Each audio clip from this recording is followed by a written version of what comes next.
ಹೇಳ್ತೀನಿ, ಅವ್ರಿಗೇನಾನ ಈ ಬಗ್ಗೆ, ಈ ಡ್ಯಾಮಿನ ಬಗ್ಗೆ, ಈ ಜನರ ಬಗ್ಗೆ ಸ್ವಾಭಿಮಾನ ಗೌರವ ಇದ್ರೆ 10 20 ಕೋಟಿ ರಿಲೀಸ್ ಮಾಡಿಬಿಡಬೇಕು.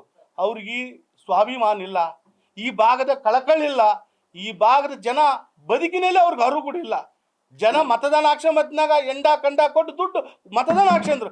ಇವತ್ತು ಈ ಜನಾಭದ ಬಗ್ಗೆ ಅರಿವಿಲ್ಲ ಅವರಿಗೆ. ಹಂಗಾಗಿ ಹಿಂದಕ್ಕೆ ತಗಂದ್ರೆ ಅರಿವು ಮೂಡಿಸೋಂಥ ಕೆಲಸ ನಾವು ನಮ್ಮ ರೈತರು ಮಾಡ್ತೀವಿ. ಒಂದೊಂದು ಟೀಮ್ನಾಗ 8 ರಿಂದ 10 ಜನ ಇದೆ ರೀ. ಅದಕ್ಕೆ ನಾನು ಹೇಳಕತ್ತಿದ್ದು, ಇವ್ರಿಗೆ BJP ಅವರಿಗೆ ತಾಳ್ಮೆಯಿಂದ ತಿಳ್ಕೊಳ್ಳೋಂಥ ಶಕ್ತಿ ಇಲ್ಲ. ತಾಳ್ಮೆಯಿಂದ ವಾಸ್ತವ ಸತ್ಯವನ್ನು ತಿಳ್ಕೊಳ್ಳೋದು ವ್ಯವಧಾನ ಇಲ್ಲ. ಮಾಧ್ಯಮದೊಳಗೆ ಬಂದತ್ನಾಗ ನನಗೂ ಗೊತ್ತು, ಮಾಧ್ಯಮದೊಳಗೆ ಬಂತು. ನಾನು ತತ್ಕ್ಷಣ ಮಾತಾಡಿದೆ. ನಾನು ಹೇಳ್ದತ್ನಾಗ ಅವ್ರು ಹೇಳಿದರು, ಇಲ್ಲ ಸರ್, ಆಗಿದ್ದು ಸಣ್ಣ ಪುಟ್ಟ ಖಜಾನೆಯೊಳಗೆ ಡಿಫ್ರೆನ್ಸ್ ಆಗಿದೆ, ಆದರೆ ಅದನ್ನು ಫಿಲ್ ಮಾಡಲೇಬೇಕು. ಇದು ಕಮಿಟೆಡ್. ಯಾಕಂತಂದರೆ ಕರ್ನಾಟಕ ರಾಜ್ಯದ ಫೈನಾನ್ಸ್ ಇದು ಆದೇಶ ಮಾಡೋದು ಅವ್ರದ್ದು 20 ಕೋಟಿ ಕೊಟ್ಟಿತ್ತು. ಅದ್ರ ಬಗ್ಗೆನೂ ಮಾತಾಡ್ತೀನಿ. 25 ಕೋಟಿ ಆಯ್ತು. ಯಾಕಾಯ್ತು ಅಂದರೆ ಅಲ್ಲಿ ಕೆಲಸ ಮಾಡೋ ಹೊರಗುತ್ತಿಗೆ ಆಧಾರದ ಮೇಲೆ ಕೆಲಸ ಮಾಡೋರಿಗೆ 5 ಕೋಟಿ ದುಡ್ಡನ್ನು ಕೊಡಬೇಕಾಗೈತೆ. ಅದು ದುಡ್ಡನ್ನು ಕೊಡೋದು ಸರ್. ಇದು ಸಿಂಪಲ್ ನಿಮ್ಗೆ ಹೇಳ್ಬಿಡ್ತೀನಿ. ರಾಜ್ಯ ಸರ್ಕಾರದ ಆದೇಶಗಳು ಬೇಕಾಗಿಲ್ಲ ಇವಕ್ಕ ಇದಕ್ಕೆ ಗೇಟಿಗೆ ಮಾಡಲಿಕ್ಕೆ. Is committed. ಪ್ರತಿ ವರ್ಷ ಸೆಂಟ್ರಲ್ ಗೌರ್ಮೆಂಟಿಂದ ನಮಗೆ ದುಡ್ಡು ಬರುತ್ತೆ ಕರ್ನಾಟಕ ರಾಜ್ಯಕ್ಕೆ. ಪ್ರತಿ ವರ್ಷ ಈಗಲ್ಲ, ಡ್ಯಾಮ್ ಹುಟ್ಟಿನಿಂದ ಇಲ್ಲಿವರೆಗೂ ಯಾವುದೇ ಫೈನಾನ್ಸಿಂದ ಆದೇಶ ಆಗಿಲ್ಲ. ಎಲ್ಲವೂ ಬುಕ್ ಅಡ್ಜಸ್ಟ್ಮೆಂಟ್ ಇದೆ. ನಮ್ಮ ದುಡ್ಡು ಅಲ್ಲಿ ಐತೆ ಕೇಂದ್ರ ಸರ್ಕಾರದೊಳಗೆ. ರಾಜ್ಯ ಸರ್ಕಾರದ್ದು ಬುಕ್ ಅಡ್ಜಸ್ಟ್ಮೆಂಟ್ ಮಾಡ. ಆದ್ರೂ ನಾವೇನು ಮಾಡಿದ್ವಿ, ತೆಲಂಗಾಣದವರು ಆಂಧ್ರದವರು ಕೊಟ್ಟುಗಳಿಂದ ನಾವು 10 ಕೋಟಿ ಕೊಟ್ವಿ ಖಜಾನೆಗೆ. ಇದು ಯಾರೋ ಒಬ್ಬರು ಎಲ್ಲರೂ ನಿಂತ್ಕೊಂಡು ಮಾತಾಡೋದಲ್ಲ. ರೈತರಿಗೆ ನಾನು ಭಾಳ ಸ್ಪಷ್ಟವಾಗಿ ಹೇಳಲಿಕ್ಕೆ ಇಷ್ಟಪಡ್ತೀನಿ. ನಮಗೊಂದು ಕಮಿಟ್ಮೆಂಟ್ ಇದೆ. ಮಾರ್ಚ್ದಾಗ ಮುಂಗಾರು ಮಳೆ ಆಗೈತೇನ್ರಿ ಅಂದಾರ. ಆಗೈತೆ ಸರ. ನಿನ್ನೆ ಮಾಧ್ಯಮದೊಳಗೆ ಮಾರ್ಚ್ದಾಗ ಮಳೆ ಆಗತ್ತೆ ಅಂತ ಹೇಳ್ತಾರೆ. ಏನ್ರಿ ನೋಡ್ರಿ, ಜೂನ್ ಮೊದಲ ವಾರದೊಳಗೆ ಜೂನ್ 7 ಅಂತ ನಾವು ಸಣ್ಣರಿದ್ದಲ್ಲಿದ್ದು ಜೂನ್ 7 ಅಂತ ಹೇಳಿಕೆಂತ ಬಂದಾರಪ್ಪ. ಪೂರ್ವವಾಗಿ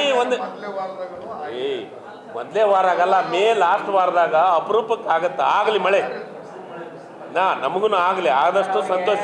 ಮಳೆ ಆದಗಳನ್ನೇ ತತ್ಕ್ಷಣ ನೀರು ಬಂದ್ಬಿಡ್ತೈತೆ. ಇವ್ರಿಗೆ ಹೇಳ್ಯಾರ, ಇವ್ರಿಗೊಬ್ರಿಗೆ ಹೇಳ್ಯಾರ. ನಮಗಂತೂ ಹೇಳಿಲ್ಲಪ್ಪ. ನಮಗೆ ಹೇಳಿದ್ದು ಇನ್ ಜನರಲ್ಲಿ ಜೂನ್ ಫಸ್ಟ್ ವೀಕ್ನಾಗ, ಮೇ ಲಾಸ್ಟ್ ವೀಕ್ನಾಗ ಮಳೆ ಆಗೋದು ವಾಡಿಕೆಯಪ್ಪ ಇದು. ಸರ್, ಈಗ ನನಗೆ ಇನ್ನೂ ಒಂದು ಹೇಳಿಕೆ ಕೊಟ್ಟಾರೆ BJP ಅವರು ಆಗಾಗಲೇ. ಒಂದು ಬಳ್ಳಾರಿಯವರು, ಒಂದು ಕೊಪ್ಪಳದವರು. ಏನಂತ ಅಂದ್ರೆ ಪಾದಯಾತ್ರೆ. ಇವರಿಗೆ ಕಾಲೆಲ್ಲ ಜಂಗಿಡಿದ್ಬಿಟ್ಟವು. ನಾನು ಪಾದಯಾತ್ರೆ ಮಾಡಿಸ್ಬೇಕನ್ನೋನೇ, ಆದ್ರೆ ರೈತರಿಗೆ ತೊಂದರೆ ಆಗತ್ತಾ. ಈ ಗೇಟ್ ಕುಂದಿರ್ಸಲಿಲ್ಲ ಅಂದ್ರೆ ಪಾದಯಾತ್ರೆ ಮಾಡ್ತೀನಿ ಅಂತ ಅಂದಾರ. ಆದ್ರೆ ಗೇಟ್ ಕುಂದಿರ್ಸಲಿಲ್ಲ ಅಂದ್ರೆ ಪಾದಯಾತ್ರೆ ಮಾಡ್ತಾರ. ಮತ್ತು ಪಾದಯಾತ್ರೆ ಮಾಡಿಸ್ಬೇಕಂತ ಆಸೆ. ಆದ್ರೆ ರೈತರನ್ನ ನಾವು ಹಿತದೃಷ್ಟಿಯಿಂದ ಇಟ್ಕೊಂಡು ಮೇ ಅಂತ್ಯದೊಳಗೆ ಗೇಟನ್ನು ಮುಟ್ಟಿಸ್ತೀವಿ. ಗೇಟ್ ಆದಮೇಲೆ ದಯಮಾಡಿ ಪಾದಯಾತ್ರೆ ಮಾಡಲಿ BJP ಅವರು. ಯಾಕಂದರೆ ಇವರಿಗೆ ಕಾಲೆಲ್ಲ ಜಂಗಿಡ್ದವು. ಯಾರ್ರೀ ಸರ್, ಈಗ ಅವ್ರು ಹೇಳಿದ್ದಲ್ಲ, ಇಲ್ಲೆಲ್ಲ ಮಾಹಿತಿ ಕೊರತೆ ಐತೆ ಅವ್ರಿಗೆ. ಅದಕ್ಕೆ ಹೇಳಕತ್ತೀನಿ. ಅವರೊಬ್ಬರು ಸೀನಿಯರ್ ಇಂಜಿನಿಯರ್ ಆಗಿ ಕೆಲಸ ಮಾಡಿದ್ದು. ನಾನು ಏನು ಹೇಳಕತ್ತೀನಿ ಗೊತ್ತಾ ನಿಮಗೆ? ಅಲ್ಲ, ನಾ ಮಾತಾಡೋಕ್ಕೆ ಹೋಗಿಲ್ಲ. ಇನ್ ಜನರಲಿ ತುಂಗಭದ್ರಾ ಮಂಡಳಿ ಒಳಗೆ ಇತಿಹಾಸದಿಂದ ಹಿಡ್ಕೊಂಡು ಬುಕ್ ಅಡ್ಜಸ್ಟ್ಮೆಂಟೇ ಇರೋದು. ಬೋರ್ಡ್ನವ್ರು ಕೊಡಲೇಬೇಕದು ದುಡ್ಡು. ಬೋರ್ಡ್ನವ್ರ ಕಮಿಟ್ಮೆಂಟ್ ಅದು, ಬೋರ್ಡಿಂದು.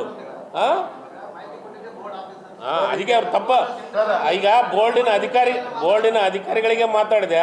ಸರ್, ಇದೇ ಫಸ್ಟ್ ಟೈಮ್ ದುಡ್ಡು ಕೊಟ್ಟಿದ್ದು. ನಮಗೆ ದುಡ್ಡು ಎಂದೂ ಕೊಟ್ಟಿಲ್ಲ, ಬರೀ ಬುಕ್ ಅಡ್ಜಸ್ಟ್ಮೆಂಟ್ ಇದು ಇರೋದು ಅಂತಂದು ಅವರ ಬೋರ್ಡ್ನವರು ಹೇಳಿದ್ದು ನನಗೂ. ಅದು ಮಿಸ್ಟೇಕ್ ಆಗಿದ್ದೆ ಅಲ್ಲ, ಅದನ್ನ ಮಿಸ್ಟೇಕ್ ಆಗೈತೆ. ಅದು ಸರಿ ಮಾಡ್ಕಿಲ್ಲ ಅವರು. ಸರ್ಕಾರಕ್ಕೆ ಸಂಬಂಧ ಇಲ್ಲ, ಬೋರ್ಡಿಂದ ಅದು. ಅವರೇ ಹೇಳಿದ್ರೆ, ಅವ್ರು ಹೇಳ್ಯಾರಲ್ಲ, ಅವ್ರಿಗೆ ನಾನು ಹೇಳಕತ್ತೀನಲ್ಲ ನಿಮಗೆ ಅವ್ರ ಮ್ಯಾಗ ಆ್ಯಕ್ಷನ್ ನಮಗೆ ಮಾಡಕ್ಕೆ ಬರಂಗಿಲ್ಲ, ಬೋರ್ಡ್ನಾಗ ಮಾಡಬೇಕು. ಲೆಟ್ರ್ ಮಾಡ್ತೀವಿ 100%.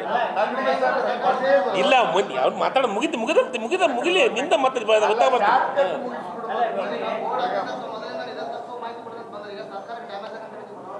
ಅದನ್ನು ನಿಶ್ಚಿತವಾಗಲೂ ಮುಖ್ಯಮಂತ್ರಿಗಳಿಗೆ ಉಪಮುಖ್ಯಮಂತ್ರಿಗಳಿಗೆ ಈ ಗಮನಕ್ಕೆ ತರ್ತೀನಿ. ನಾಳೆ ಮುಂಜಾನೆ ತಂದು ಯಾರು ಇದನ್ನು ತಪ್ಪು ಮಾಹಿತಿ ಕೊಟ್ಟರೆ ಅವ್ರ ಮ್ಯಾಗೆ ಆ್ಯಕ್ಷನ್ ಮಾಡೋಂಥ ಕೆಲಸ ಮಾಡಿಸ್ತೀನಿ.